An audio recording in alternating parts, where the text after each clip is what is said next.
With the Times-Picayune and done a tremendous job since 1992. Covered high school sports in the West Bank. Of course, he covered the Saints, and he's become a featured columnist and doing an outstanding job writing about everything that's important in the world of sports here in the greater New Orleans area. And of course, the Saints play this coming Sunday in the Dome against Tampa Bay at noon, All Saints weekend, with the Saints alumni coming to town and Saturday night being inducted into the Saints Hall of Fame this weekend. Please give a warm welcome to John Deshazier of the Times-Picayune.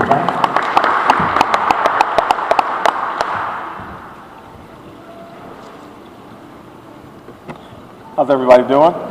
First, I'm going to thank you guys for having me back. I don't know if it's because you liked me from last year or because Ken couldn't find anybody else, but I'll take it either way.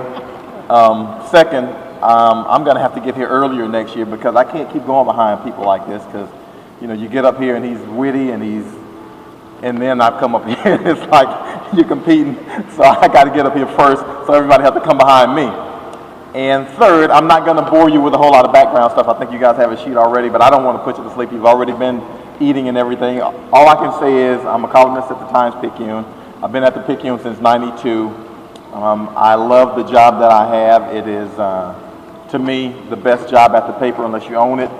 Having to be able to share your opinions, sometimes strong ones, sometimes not so strong ones, but having people to listen to you and read you and take into account what you say, even if they don't agree with you, I think it's the greatest job in the paper.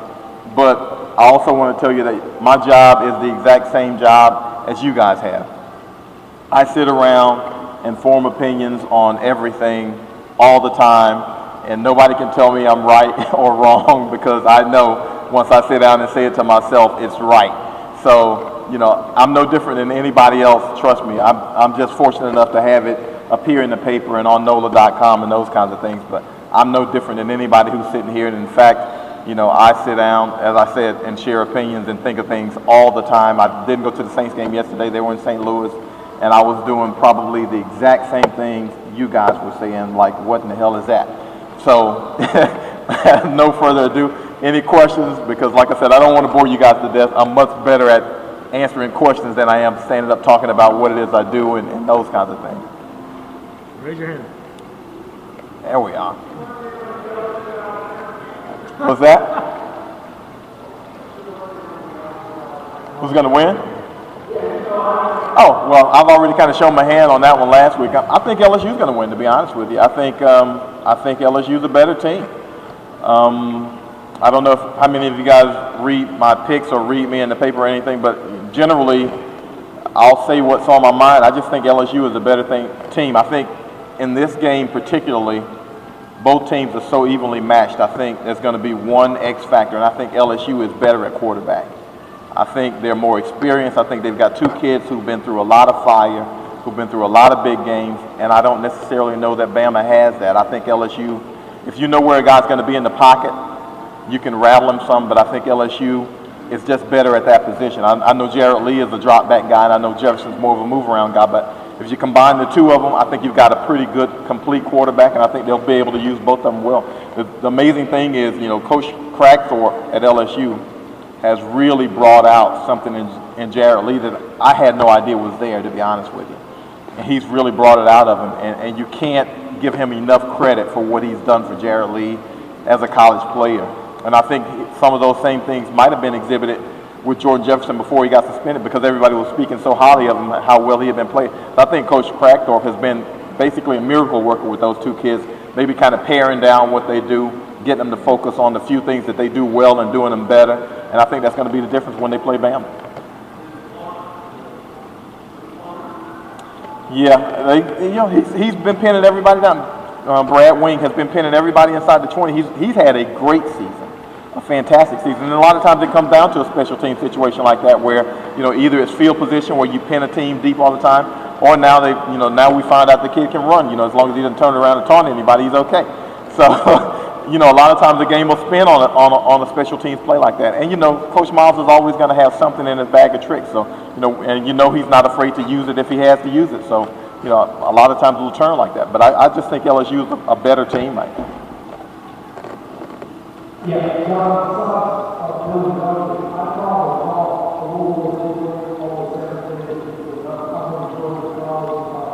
which is the process of the third or fourth class school. I was telling the top, I love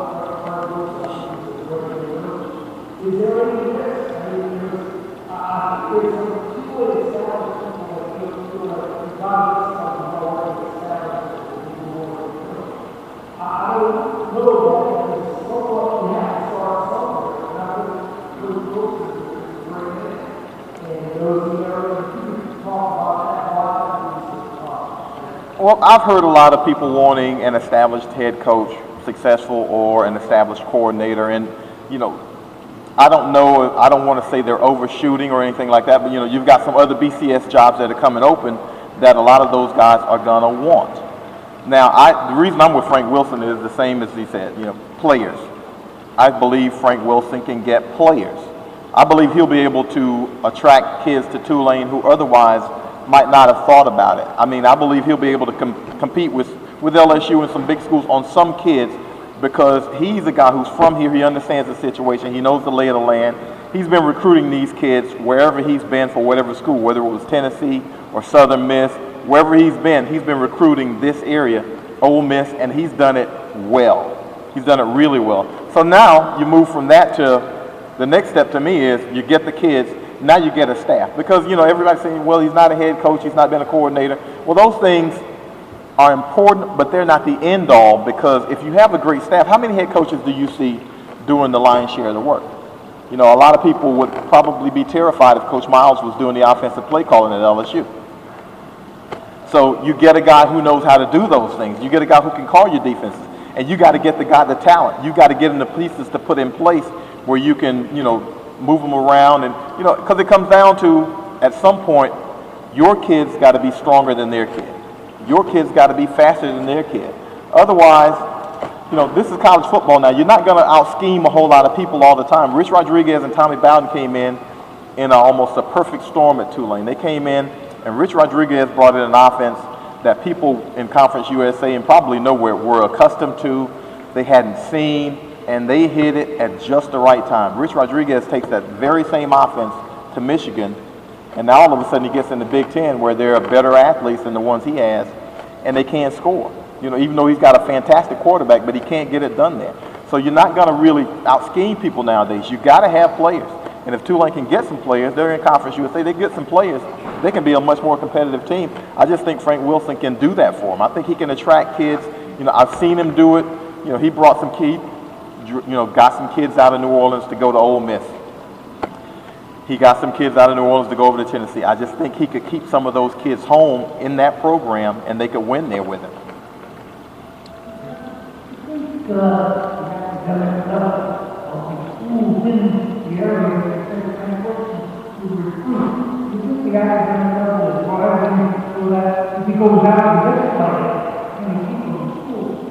I think so. I mean, now he's not going to be able to get an Anthony Johnson. He won't be able to get that. Yeah, but he'll be able to get some kids who can cut it academically, even though they come from, you know, either the public school system or whatever school, the RSD school system or whatever it is in New Orleans he gets them from. He'll be able to get some of those kids, and some of those kids, like I said, some of those kids are probably academically eligible for Tulane who are going elsewhere, you know, to all these places all over the place, and then you turn on TV on Saturday and you say, you know, how did that kid get away? Where did he come from? You know, well, he's a kid who probably could have stayed home, probably could have played here, and for whatever reason, you know, whether it's, you know, he wanted to be on TV a little bit more, he wanted to be at a bigger school or whatever, left.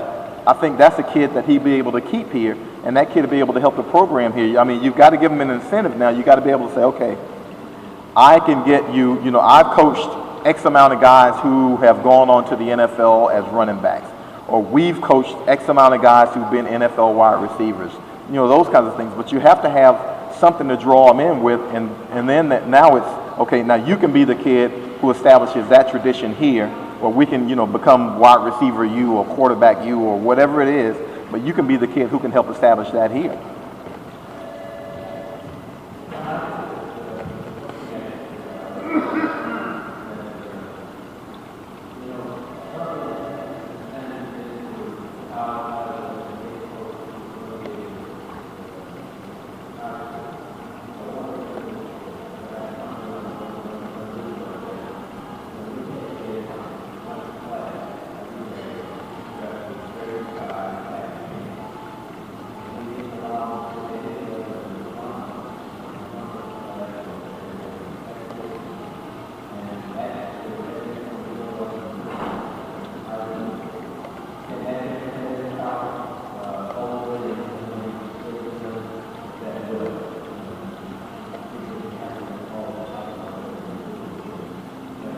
Yeah. I mean, and I remember him having his kids sit on the front row and wear ties in class and those kinds of things. Those kinds of things, you know, and you're talking about Old Perry Walker High on the West Bank. Those kinds of things hadn't happened at that school before him, and people didn't think it would take. But what you learn, the more you're around kids, is kids want discipline. Nobody wants to just be free. Kids will listen to an authoritative figure. They want discipline. And Frank Wilson's from that neighborhood. He had credibility over there. He's from the West Bank. Those kids know him. So they were going to listen to him. And if they weren't going to listen to him, he knew their parents, you know, and those kinds of things. So, you know, of course, you get the mamas and daddies on board, and all of a sudden it's a whole different ballgame. But he was able to instill a discipline over there that hadn't been done before then. I don't know if it's been done since either. But he was able to get those kids to buy into it, which was a major deal.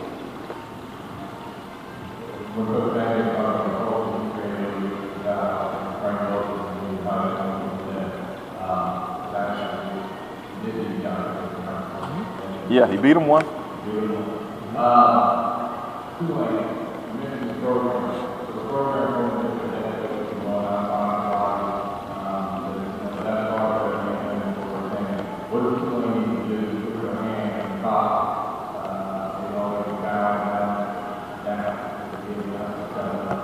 Well, it takes a commitment and dollars, you know, facilities. I mean, those are the things that make you a player in college football nowadays. I mean, if it's going to be so academically stringent that you can't get players, then it's going to be almost impossible to say we want to win X amount of games. That's just the way it is right now. I hate to say it that way, but that's almost the way it is right now. But if you dedicate the facilities and the dollars to your coaching staff and give them the resources to go out and get players, and now all of a sudden you have facilities that are attractive that make kids want to come. Now all of a sudden you've got something to work with. But I mean, you know, the Superdome is a great, great, great facility. It is a magnificent facility. But I mean, anybody who's been in there on a Saturday afternoon and seen a Tulane game in there, it's not a great facility for them at the current time. It just isn't. And when you go in there, I've been amazed. It's almost like, okay, how can you recruit in here on a day game like this when there's nobody here? I mean, it's got to be difficult. So those kids who come to Tulane really want to be there because, you know, you have visiting teams come in, and I don't know if they realize it's an insult or if they're just talking, but they're saying, look, when you come here, you got to create your own juice because there's none coming out of the stands. Well, that's a difficult thing to sell kids.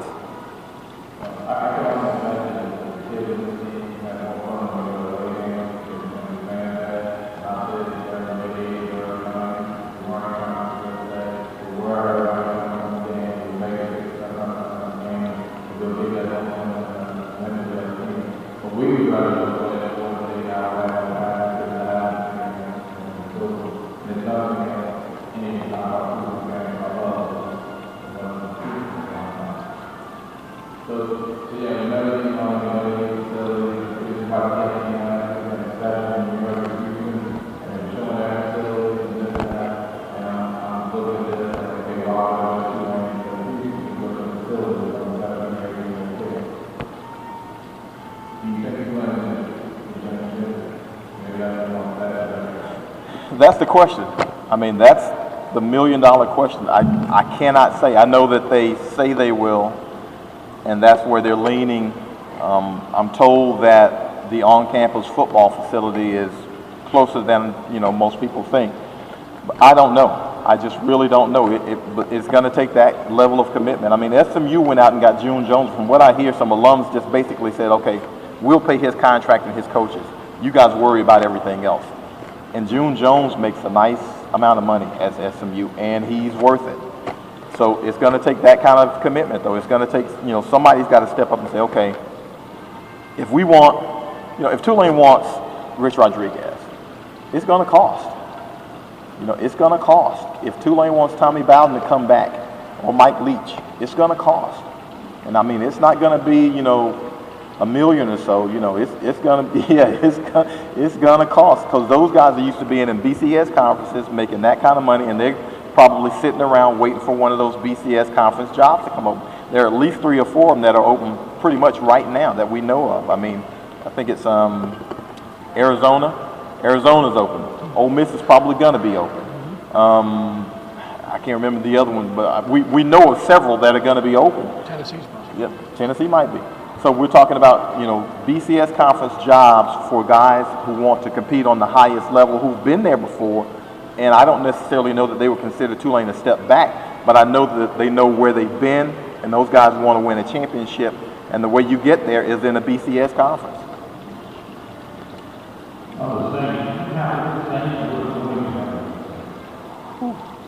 My goodness. How long do I have? Yesterday it was, the Saints are in a position now where, for whatever reason, either people have figured out what they do defensively or whatever, they can't create a turnover to save their lives. And that puts too much pressure on the offense. Drew Brees now almost has to be perfect or close to every week for them to win. And that's humanly impossible. He just can't keep carrying a team like that every week, week in, week out. So now, even though you play a team that's like St. Louis that hadn't won, if you catch the perfect storm and they play well that day and you don't play well that day, Sunday can happen. Now, you would like to believe it's just impossible to happen to a good team like the Saints, but the Saints don't create turnovers, so they don't give the offense extra possessions and those kinds of things. I think they got a fumble yesterday, but against a team like St. Louis, you got to create 3 or 4, or you at least got to match them. You can't have games where your offense has that much pressure on it every week, because sooner or later it's going to crack. Something's going to happen one week or another. Protection broke down this week. You won't see Drew Brees get sacked 6 times, probably the next 3 or 4 weeks combined. But it just so happened that it was a perfect storm yesterday. What's going to happen from here on out is simple. Everybody that they play is going to look at that film. They're going to look at Tampa, and they're going to say, okay, we can do these same things against them. Anybody who looks at the St. Louis game tape, I'm going to say we've got better people than they do. We ought to be able to do exactly what they did until they show they can stop it. Saints haven't shown they can stop the run since when? Forever. Now all of a sudden, they don't tackle well. They don't create turnovers. So all those things are going to come into play until they show they can stop it. And if they can't stop it, hey, I'm going to keep going to the well too.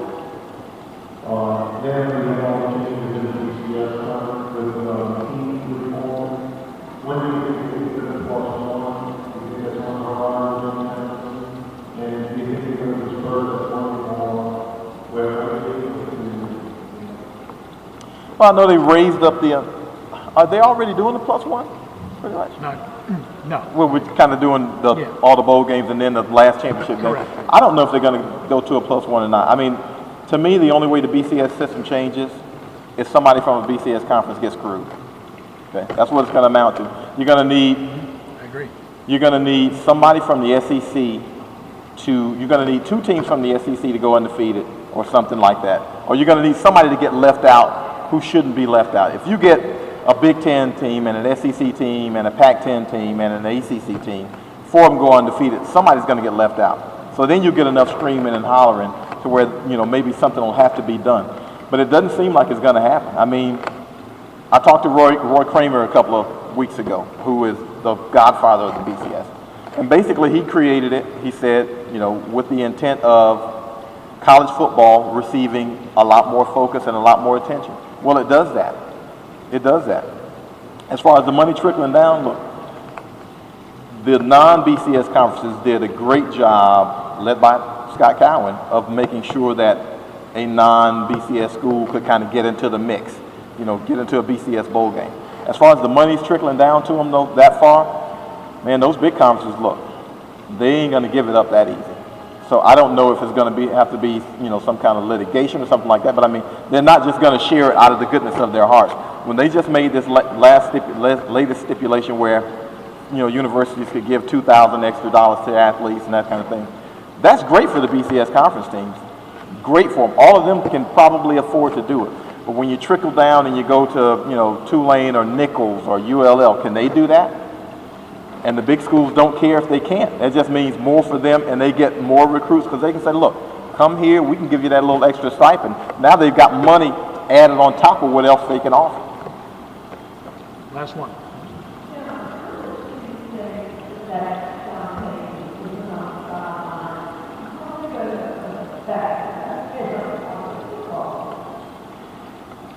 He likes to say he doesn't think it means that much.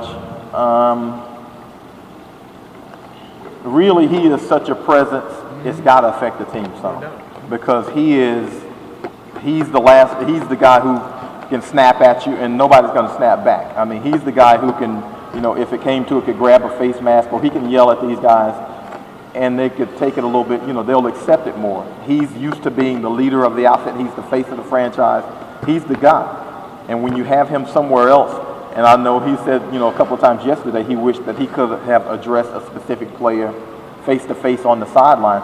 They miss that. They miss that authoritative guy who can say, look, you missed this block. If you try it this way, maybe it'll work out a little bit better. Or, you know, maybe they just needed somebody to scream them, to snap them out of it yesterday, because, I mean, they were in some kind of daydream state yesterday that, you know, by the time they figured out what was going on, it was too late. And this is the NFL. I mean, you can't depend on everybody to just kind of, you know, you've got to at least match what they're coming with. And St. Louis had everything, you know, the World Series champs coming in, and Tony La Russa's got on jerseys, and, you know, they're all festive and everything, and they're hungry, you know, because they came in here, you know, winless a couple of years ago and beat the Saints here. So they're probably figuring, okay, this is a good outfit to get it done against. And the Saints just, you know, it's human nature. I don't care what anybody says. You're 5-2. You're coming off a 62-7 win. You see a winless team across from you. It's human nature to exhale and to you know, say, okay, we got this. You know, maybe you feel like you can roll the balls out there and they'll lay down for you like they've laid down for everybody else. And that's where Sean Payton feels like he could have made a difference, because, you know, even though he preached it all week, maybe if he's on the sideline, maybe he can snap him into it a little bit quicker than his assistants could. Yeah, but Greg Williams, he screams so much that I think they've kind of gotten toned down. He screams all the time, so I don't necessarily know if he can get through to him all the time.